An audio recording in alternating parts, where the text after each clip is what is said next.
అండి. Welcome to Kalagooragampa. కలగూరగంపలో అగ్రహారం నిన్న పూజ చేసుకున్నాము. బట్ ఇవాళ ఫస్ట్ డే మార్నింగ్ నుంచి ఇక్కడే ఉన్నా. నా ఫేస్ చూస్తే అర్థమైపోతుంది. సో కెమెరా చుట్టూ తిరుపుకుంటున్నాను కానీ నేను కెమెరాకి ఫేస్ ఇయ్యలేదనమాట. ఇప్పుడు ఇయ్యాల్సి వచ్చింది. సాయంత్రం 6 దాటింది, 7 దాటింది. సో అది విషయం. అండ్ టిఫిన్స్ సెట్ అయినాయి. బట్ ఇంకొంచెము కావాలన్నమాట అది. సెట్ అయ్యాక ఇవాళ జస్ట్ నేను ట్రయల్ చేసిన మన gongura pulihora mix and tomato biryani mix తోటి మంచిగా చేసినాం. అండ్ మళ్ళీ దానికి కొంచెం గార్నిష్ చేసేసి రైతా, సూపర్ రైతా చేసాం అనమాట. సో వాళ్ళు ఒక గెస్టులాగా సడన్గా మేము అనుకుంటుంటే నలుగురు వచ్చిండ్రు. వాళ్ళకు నాకేదో దేవుళ్ళు వచ్చిన ఫీలింగ్ వచ్చిందనమాట. వాళ్ళు అన్నం ఉందా అని అడిగింది. ఫస్ట్ నన్ను అడిగినారు. అన్నం అయ్యో వైట్ రైస్ లేదు కానీ అన్నం ఉందన్నలోకి లేదనొద్దు. ఇది నా పాయింట్ కదా.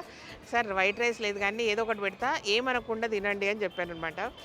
అండ్ మీరేమి ఇవ్వద్దు, మాకు ఇవ్వకపోయినా పర్లేదు కదా, ఇవ్వద్దు అని చెప్పాను. సో వాళ్ళకి చాలా హ్యాపీగా అనిపించింది వాళ్ళకు. అండ్ సింపుల్ వైట్ రైస్ కూడా పెట్టమని చెప్పారు. నేను కూడా అది చెప్పిన, నాకు ఎన్ని పెట్టినా మళ్ళీ తెల్లన్నం కావాలా, సో కంపల్సరీ పెడదాము చాలా సింపుల్ ప్రాసెస్లో అనేసి. పోయేటప్పుడు ఎంత ఇవ్వాలమ్మా, ఎంతో కొంత తీసుకుంటే 26 రూపాయలు ఏడు సార్ అని అడిగింది అనమాట. 26 రూపాయలు తీసుకుని నలుగురికి భోజనం పెట్టి 26 సార్ చేంజ్ ఇస్తాను.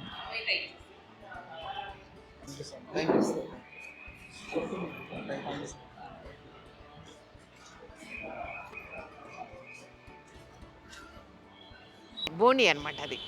ఓకేనా. రైస్ ఐటమ్స్ స్టార్ట్ చేద్దాము ఈ వీక్లో. ఈ 2-3 రోజులు అయ్యాక నెక్స్ట్ వీకెండ్కు ఒక 2-3 రకాల రైస్లు, ఎక్కువ తక్కువ లేకుండా సింపుల్గా. బట్ నైట్ జొన్న రొట్టెనే నా టార్గెట్ కాబట్టి చేద్దాం. ఇది విషయం. పొద్దున్న నుంచి ఎట్లుందో, ఎట్లా వస్తున్నారు, ఎట్లా తిన్నారు చూడండి.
చెప్పు చెప్పు.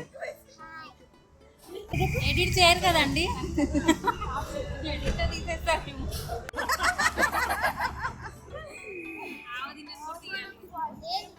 తీసా కట్ చేయకండి.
సో ఇప్పుడేమో చెట్లు పెట్టుకుంటున్నాం అబ్బా, ఈడ చెట్లు పెట్టుకుందాం ఎట్లా పెట్టుకుందామని పెట్టట్లేదు, డైరెక్ట్గా పెట్టి చూసి దానికి కంఫర్ట్ మంచిగా ఉందనుకుంటేనే మట్టిలో పెడదామా లేకపోతే చిన్న తొట్లలో పెట్టేసి అప్పుడప్పుడు మారుస్తూ ఉంటే బెటర్ ఏమని నా ఫీలింగ్ అనమాట, అట్లనే పెట్టకుండా. సో అందుకు జస్ట్ ట్రయల్ వేస్తున్నా, ఎట్లుంది బాగానే ఉందా. అమ్మా జెండాకుండా ఇది అమ్మా, మా వాళ్ళకి చెప్పిన ఒకటి ఉంటే పర్మనెంట్ పెట్టుకుందాం, కుండ పగులుతుందేమో. అండ్ ఫౌంటైన్ ఒకటి ఆర్డర్ చేసిన, ఢిల్లీ నుంచి రావాలి. సో అది ఫిట్ చేద్దాం, బయట కూడా ఒక ఫౌంటైన్ పెట్టుకుందాము. అదే పెడతావా రాజన్న? పెద్ద చెట్లు అన్నాడు కదా, ఈ 2 లైన్లు పెడదాం. అది పెద్ద చెట్ల, దాని పక్కన ఒకటి వైట్ పూలు వస్తున్నాయి కదా పొడుగా. రాజన్న అడుగు, ఏదో చూపించండి నాకు. దాంట్లో వద్దు, దీంట్లోనే 2 లైన్లు పడతాయి అవి. ఓకే, ఇదంతా మొత్తం ఆయనకు మళ్ళీ చూపిస్తా. సీక్రెట్ చాలా పనులు చేస్తూ ఉంటే తరుగుతలేవు, అయినా సరే ఎంజాయ్ చేస్తున్నా. ఓకేనా, నాతో పాటు మీరు కూడా ఎంజాయ్ చేయండి, సపోర్ట్ చేయండి. Okay, thank you so much. ఈ వీడియో నచ్చితే సబ్స్క్రైబ్ చేయండి, లైక్ చేయండి, మీ ఫ్రెండ్స్ ఫార్వర్డ్ చేయండి. Thank you and bye. బాగా పెట్టారు నాకు చెప్పకుండా. ఒక దగ్గరనే పెట్టు, ఈడ పెట్టు, మళ్ళీ ఆడ పెట్టు, అక్కడ పెట్టు, ఆడ 2 లైన్లు పెడదాం. అవి ఈడ వేరే పెడదాం, ఒక్క దగ్గర ఒకటేలాగా కాదు.